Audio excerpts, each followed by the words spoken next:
Hello everybody and welcome back to Vegas Sports Talk. And as you can see, my wall has changed. I took down the Dallas Cowboys stuff and I put up Vegas Golden Knights stuff on one side and Rebel stuff on the other side. And as you can tell, I have more Rebel stuff in my collection right now. But I got this Shape New York poster today at the Golden Knights game, and that video will be up in a couple minutes. But right now I want to talk about the Mountain West news of the week. And this week, not much happened in the standings, but there was a lot of key games that went some teams' ways, which will greatly benefit them when March rolls around. And next week will be even crazier. So the player of the week was Sam Merrill of Utah State. He averaged 28 points a game, and he hit a big three against Colorado State. And he was just dominant this weekend and this past week, and he deserved to win that honor. Results from 210 to 216, so from last week. Utah State went on the road to Colorado State and won set by a score of 75 to 72.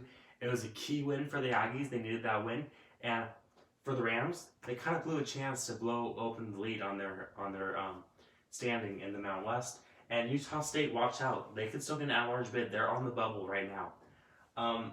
New Mexico lost 59-82 at San Diego State, and San Diego State clinched the regular season crown by defeating New Mexico on Tuesday. So they cut down the nets, they got their trophy, they rushed the court, all that jazz, and they're looking to cut down a couple more nets before April is done. Reno came into UNLV and won 82-79 overtime. The Rebels should have won that game, but they didn't. They could not make free throws when they needed to. But the Rebels went to New Mexico on Saturday and won 78-73 in the pit. And New Mexico's in shambles right now. They cannot win a game at home. They're poorly coached, they don't hustle, they don't go after any loose balls, and they just laugh on the bench like they're in the pros.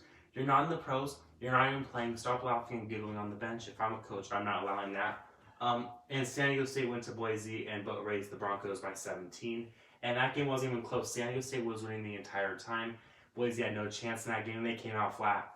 So that leads me to the standings. San Diego State's 15-0. They clinched the number 1 seed in the tournament, and they'll play the 4 or 5 seed, they'll play the 8 or 9 seed first and the 4 or 5 seed. Utah State, 10-5, they're in second right now. But from 3 to 6 is where the crumbling and jumbling of teams are on.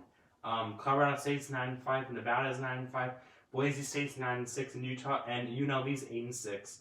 So I could draw a line from in between 2 and 3 and 6 and 7. And that's 4 teams fighting for 3 spots for a bye in the Mountain West Conference. And personally, I think UNLV, Colorado State, and Nevada get those 3 byes. I don't think Boise will be able to hang on to it. Because Boise still has to go to UNLV, and UNLV has 3 key games coming up. They have a home matchup against Colorado State tomorrow, a home matchup against Boise, and on the road at San Diego State, and at home, and on the road against San Jose State. So if they can win 3 out of the 4, they'll push them to 11-7. They would get a top 5 seed in the tournament, and that'll be huge because that way you don't have to play 4 straight days in a row. New Mexico 6-8, and this is just like from 7 to 10. They're fighting to see who's the best of the worst. Fresno State's 5-10, Air Force 4-10, San Jose State 3-11, and Wyoming 1-13. They still only have 1 win in the conference. Key games next week, and this week coming up is huge for the Mountain West. It's huge for Utah State, a bubble team, and it's huge for San Diego State trying to get a 1 seed. Colorado State visits the MAC tomorrow night at 7:30. Be there. It's a key game for the Rebels and the Rams, and that will determine who would be in front of the standings after Tuesday night's game. Reno goes to New Mexico tomorrow night as well, and that can have major implications. As a Rebel fan, I am rooting for New Mexico to win that game, so Nevada drops to 9-6. Because if Nevada loses and we beat Colorado State, 4 teams are tied 9-6. And that is amazing for the conference. It's amazing because you're going to have teams battling out for the top 5 seed. And you know what? I think the Rebels can get it. I think the Rebels still have a chance at the 3 seed. UNLV visits San Diego State on Saturday, and I can already book that down as a loss. You already know what's going to happen. And New Mexico goes to Boise. And New Mexico, if they're on their game and they're hitting shots and they're actually hustling, they can go into any arena and beat any team. And I know it doesn't seem like that this year, but they have the most talent in the Mountain West, just the worst coach in the Mountain West. So, there you guys go. The Mountain West Conference is getting more traction right now, and teams are starting to fight over each other.